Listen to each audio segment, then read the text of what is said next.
बच्चों, हम इस वीडियो में कक्षा 10 के मैथ के अध्याय 13 को शुरुआत करने जा रहे हैं, जिसका नाम है पृष्ठीय क्षेत्रफल और आयतन। चलिए, इस चैप्टर को शुरुआत करने से पहले हम लोग इसके बारे में कुछ जान लें। हमको इस चैप्टर में क्या क्या पढ़ने हैं। जो चैप्टर में पढ़ने हैं सामने आपके लिख के रखे हैं। यहाँ पे पहला हमको पढ़ने इस चैप्टर के अंतर्गत घनाभ पढ़ने हैं, घन पढ़ने हैं, बेलन पढ़ने हैं, गोला पढ़ना है, अर्धगोला पढ़ना है और कोण पढ़ने हैं, यानी कि शंकु पढ़ने हैं। ये सारी की सारी चीजें हमें पढ़नी है इस चैप्टर के अंतर्गत। इस चैप्टर के अंतर्गत जो हमें पढ़ने हैं वो इन आकृतियों के पृष्ठीय क्षेत्रफल और आयतन। ठीक है, इन्हीं आकृतियों के पृष्ठीय क्षेत्रफल और आयतन हमको इस चैप्टर के अंतर्गत पढ़ने हैं। तो चलिए हम जल्दी से देखते हैं कि आकृतियां हैं क्या और इन आकृतियों का पृष्ठीय क्षेत्रफल और आयतन हम कैसे निकालेंगे। तो हमारा पहली आकृति है घनाभ, जिसको हम कीवर्ड कहते हैं घनाभ। घनाभ ये आकृति दिखाई दे रही है। आप लोग आयत जानते हैं, आयतनुमा आकृति होती है, किंतु ये आकृति 3D आकृति होती है। ये जितनी की जितनी आकृतियां पड़ी हुई हैं सारी की सारी आकृतियां 3D है, जिनको हम किसी समतल पे तो नहीं बना सकते। बनाने के लिए बनाए हैं, लेकिन पूरी की पूरी आकृतियां हम नहीं इस पे बना सकते समतल पे। घनाभ आप लोग देखे होंगे आयताकार आकृति होती है। यह आयताकार आकृति होती है। जैसे हमारे पास एक कमरा है, जो रूम है आपका, वो भी लगभग में घनाभकार होता है ना। ये किताब हो, वह किताब भी हमारी होती है घनाभकार, ठीक ना। इसमें क्या क्या होते हैं? इसमें होती है लंबाई, चौड़ाई और ऊंचाई। ये 3 चीजें होती हैं।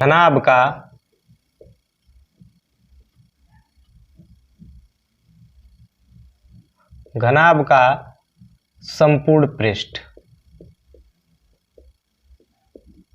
घनाभ का संपूर्ण पृष्ठ। घनाभ के संपूर्ण पृष्ठ का सूत्र होता है 2 कोष्ठ में LB plus BH plus LH। ठीक है, L क्या है? ये लंबाई हमारी L है। B क्या है? ये चौड़ाई हमारी B है। और H क्या है? ये ऊंचाई हमारी H है। घनाभ का विकर्ण अंडर रूट L का स्क्वायर प्लस B का स्क्वायर प्लस H का स्क्वायर। ठीक है, घनाभ का आयतन। घनाभ का आयतन क्या होता है? लंबाई गुणे चौड़ाई गुणे ऊंचाई कोष्ठ में LBH। ये हमारा होता है घनाभ का आयतन। कमरे की चारों दीवारों का क्षेत्रफल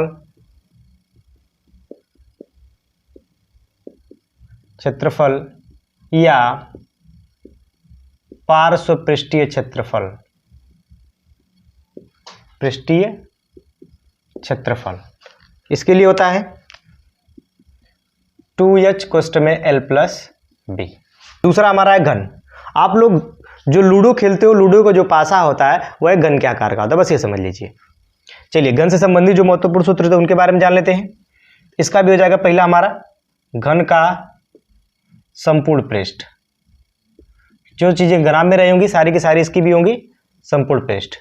तो घन का संपूर्ण पृष्ठ का सूत्र होता है 6A स्क्वायर, यानी A क्या है? ये इसकी भुजा है। दूसरा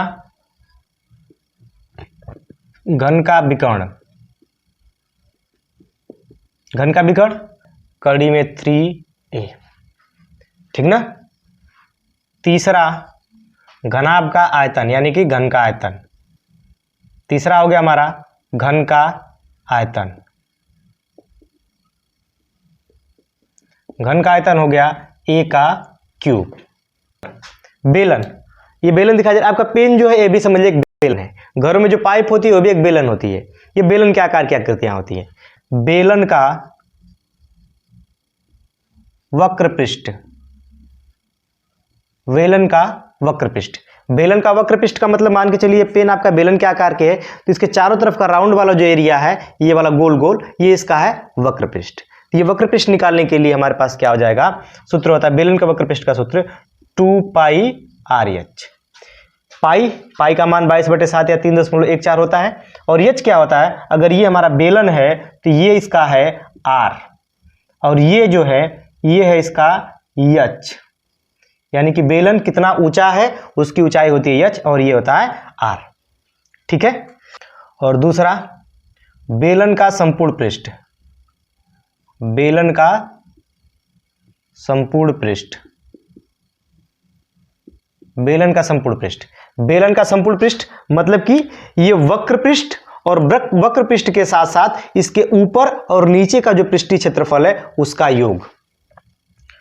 वक्र पृष्ठ तो रहेगा 2 पाई आर एच प्लस नीचे वाला एक वक्र बनेगा, वक्र अर्थात वृत्त, वृत्त का क्षेत्रफल होता है पाई आर स्क्वायर, ठीक है, और ऊपर वाला वही हो जाएगा पाई आर स्क्वायर। इसको हम देखें तो क्या हो जाएगा हमारे पास 2 pi R H plus 2 pi R square, ठीक है, ये हो गया हमारे पास। यहां से हम 2 पाई आर को कॉमन कर लें, 2 पाई आर, तो ब्रैकेट में बच जाएगा हमारा एच प्लस आर। तो बेलन का संपूर्ण पृष्ठ का सूत्र ये भी होता है, ये भी होता है, ये भी होता है, तीनों होते हैं। चलिए हमारा एक और बच जा रहा है बेलन का आयतन। बेलन का आयतन, बेलन का आयतन का सूत्र होता है पाई आर स्क्वायर एच। अब हम चौथा देखते हैं। चौथा हमारा है गोला। गोला, आपके घरों में जो गेंद होती है, बच्चे जिनसे खेलते हैं, वो गेंद एक गोला होता है। उस गेंद की जो आकृति है वो गोलाकार आकृति है। तो मान लेते हैं कि आकृति हमारी गोला है, तो इस गोले में ये वाला जो भाग है ये इसके क्या है, त्रिज्या है। त्रिज्या मतलब कि आर है, ठीक ना। गोले का वक्र पृष्ठ, वक्र पृष्ठ कहे या फिर पृष्ठीय क्षेत्रफल कहे, बात एक ही है। पृष्ठ बराबर गोले का वक्र पृष्ठ का सूत्र होता है गोले के वक्र पृष्ठ का सूत्र होता है 4 पाई आर स्क्वायर। गोले का आयतन, गोले का आयतन, गोले का आयतन का सूत्र होता है 4/3 पाई आर क्यूब। तीसरा हम लिख लेते हैं खोखले गोले के लिए। जैसे गेंद है ना, गेंद में देखिए खाली जगह रहता है, तो गेंद एक खोखला गोला है, ठीक ना। और कोई कोई गेंद अगर पूरी तरह से पैक हो, जो जिसके बीच में जगह नहीं होती है, वह हमारा ठोस गोला होता है। खोखले गोले का आयतन, खोखले गोले का आयतन, खोखले गोले का आयतन का सूत्र होता है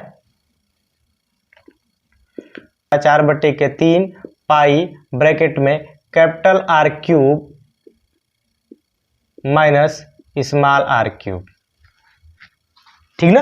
अब कैपिटल क्या है, कैपिटल आर क्यूब का मतलब कि खोखला गोला का वाय त्रिज्या, और स्मॉल आर का मतलब हो गया खोखले गोले की अंतः त्रिज्या, ठीक ना। और यह पांचवा है, पांचवा अर्धगोला। गोले को यदि हम बीच से काट दें तो वो बन जाता है हमारा अर्धगोला। आकृति आपको दिखाई दे रही होगी। इसमें भी ये वाला भाग हमारा है त्रिज्या, ये भी त्रिज्या ही बनेगी, ये भी त्रिज्या है, यानी कि ये भी आर है और ये भी आर ही है। अर्धगोले का, अर्धगोले का वक्र पृष्ठ, अर्धगोले का वक्र पृष्ठ का मतलब हो गया गोले का केवल वक्र पृष्ठ, ये वाला भाग जो केवल गोलाकार भाग है ना, उस गोलाकार भाग का पृष्ठीय क्षेत्रफल बताना है। अर्धगोले का वक्र पृष्ठ बराबर 2 पाई आर स्क्वायर, ये हो गया अर्धगोले का वक्र पृष्ठ। अर्धगोले का संपूर्ण पृष्ठ, अर्धगोले का संपूर्ण पृष्ठ, अर्धगोले का संपूर्ण पृष्ठ क्या होता है, अर्धगोले का गोलाकार भाग प्लस ऊपर की जो सतह होगी वो, दोनों का योग होगा हमारा अर्धगोले का संपूर्ण पृष्ठ। तो अर्धगोले का संपूर्ण पृष्ठ में क्या क्या लगेगा, हमारा पूरा गोलाकार भाग का तो पृष्ठीय क्षेत्रफल लगेगा ही, 2 पाई आर स्क्वायर तो लगेगा ही, प्लस में जो ऊपर वाला जो भाग रहेगा वो एक वृत्त बनता है और उसके साथ साथ जुड़ जाएगा हमारा वृत्त का क्षेत्रफल पाई आर स्क्वायर। इसको 2 pi R square, 1 pi R square, 3 pi R square, है ना, ये हो गया। और तीसरा इसका लिख लेंगे हम लोग अर्धगोले का आयतन, अर्धगोले का आयतन 2/3 पाई आर क्यूब। छठवां हमारा शंकु। शंकु आपके सामने दिखाई दे रहा है। जो जोकर की टोपी हो तो एक शंकुआकार आकार की होती है, यानी कह सकते हैं जोकर की टोपी एक शंकु है, ठीक ना। जो बच्चे अभी बर्थडे वर्डे पे टोपी लगाते हैं जैसे त्रिकोण टाइप का, वो टोपी भी एक शंकु ही होती है, ठीक ना। तो चलिए ये हमारी आकृति है शंकु की। शंकु का वक्र पृष्ठ, वक्र पृष्ठ, शंकु का वक्र पृष्ठ का मतलब कि शंकु, मान लीजिए कि शंकु है, शंकु के चारों तरफ का जो गोलाकार भाग रहेगा वो उसका क्षेत्रफल हमारा क्या हो जाएगा पाई आर यल, ठीक ना। ये हमारा होता है, ये शंकु है तो अगर मान लेंगे ये चित्र हमारा शंकु है तो ये है आर, ये है यच, ये है इस शंकु के लिए एल, तिर्यक ऊंचाई, यल को हम लोग तिर्यक ऊंचाई भी कहते हैं। ये हम नीचे लिखवा देते हैं एल के लिए, पहले यहाँ पे लिख लेते हैं। शंकु का वक्र पृष्ठ हो गया। अब शंकु का संपूर्ण पृष्ठ, शंकु का संपूर्ण पृष्ठ, शंकु के संपूर्ण पृष्ठ में क्या आ जाएगा, वक्र पृष्ठ तो रहेगा ही, साथ साथ जो नीचे वाला भाग रहेगा उसका भी क्षेत्रफल, और नीचे वाला भाग हमारा एक वृत्त बनेगा pi R L plus pi R square. इसको चाहे तो चलते हुए लिख सकते हैं, यहां से हम पाई आर कॉमन कर लेंगे तो हमारे पास क्या बच जा रहा है एल प्लस आर, ठीक है। अब तीसरा और कह सकते हैं कि शंकु के लिए अंतिम, शंकु का आयतन, शंकु का आयतन का सूत्र हो जाएगा 1/3 पाई आर स्क्वायर एच। चौथा हम एल निकालना भी बता दें, एल बराबर under root H square plus R square. चलिए, तो इस अध्याय 13 के लिए हमको इन आकृतियों का अध्ययन करना है। इन आकृतियों संबंधी जो महत्वपूर्ण सूत्र चाहिए उन महत्वपूर्ण सूत्र को हमने यहाँ पे लिख दिया है। आप एक बार देख लीजिए, फिर हम अध्याय शुरू करेंगे।